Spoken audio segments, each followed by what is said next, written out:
নবদ্বীপের নিমাই পণ্ডিত জগৎ তাকে চিনল মহাপ্রভু শ্রী চৈতন্য এই নামে। ওড়িশার জগন্নাথ ধামে মহাপ্রভু নাকি লীন হয়ে গিয়েছিলেন। বোঝাই যাচ্ছে ঐতিহাসিকভাবেও বাংলার সঙ্গে জগন্নাথ দেবের সম্পর্ক বহুদিনের, কিন্তু রাজনীতির কর্চা তো ইতিহাস মানে না, বিশেষ করে বিজেপি তো নয়ই।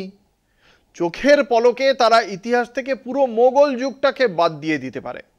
সেই বিজেপিরই তরফে এবার আপত্তি উঠল বাংলায় জগন্নাথ মন্দির নিয়ে। পাল্টা প্রশ্ন তুলেছেন মুখ্যমন্ত্রীও। সরাসরি মমতা জানতে চেয়েছেন বাংলার জগন্নাথ মন্দিরে আপত্তি কেন। মূর্তি তৈরির নিমকাঠ নিয়েও স্পষ্ট বার্তা মমতার। দীঘায় জগন্নাথ মন্দিরের উদ্বোধনে উপস্থিত থাকায় প্রশ্নের মুখে পড়তে হয় রাজেশ দৈতাপতিকে। সে নিয়েও কড়া মমতা। বাংলাভাষী পরিযায়ী শ্রমিকদের হেনস্থা নিয়েও ওড়িশাকে কড়া হুঁশিয়ারি দিয়েছেন মুখ্যমন্ত্রী।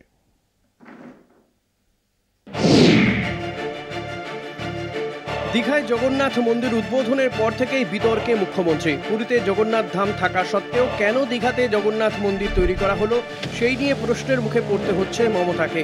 এবার সেই প্রশ্নেরই কড়া জবাব দিলেন মমতা। মমতা ব্যানার্জি মাকারি বাড়ি স্কাই ওয়াক করলে তখন কোয়েশ্চেন হয় না?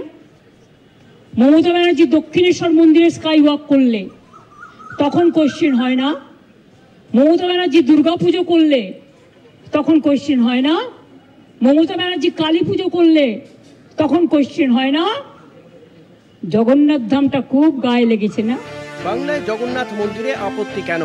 নিম কাঠের তৈরি জগন্নাথের মূর্তি নিয়েও প্রশ্ন তুলে বিরোধীরা। তা নিয়েও কড়া জবাব দেন মুখ্যমন্ত্রী। বলা হচ্ছে আমি নাকি নিম গাছও চুরি করেছি। আরে আমার বাড়িতে তো 4টে নিম গাছ আছে, কটা দরকার জিজ্ঞেস করুন। দীঘার জগন্নাথ মন্দিরে যাওয়ার জন্য পুরীর দৈতাপতিকেও প্রশ্নের মুখে পড়তে হয়, জানিয়ে নিন্দা করেন তিনি।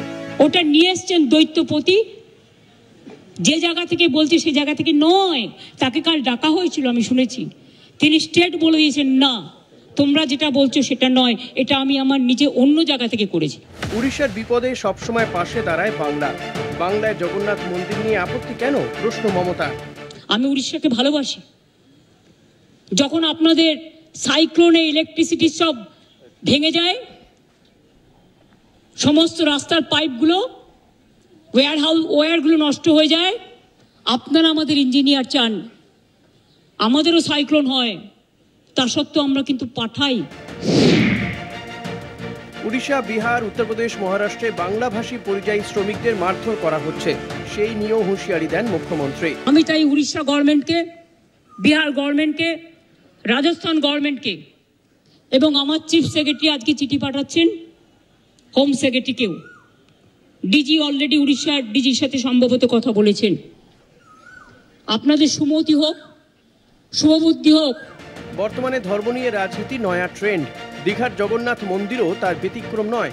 পাশাপাশি রাজ্যে একই ঈশ্বরের মন্দির নিয়ে আপাতত সরগরম রাজনীতি। মুখ্যমন্ত্রীর জবাবে সেই আঁচ ঠান্ডা হবে কিনা, সেদিকেই তাকিয়ে রাজ্য। কলকাতা টিভি।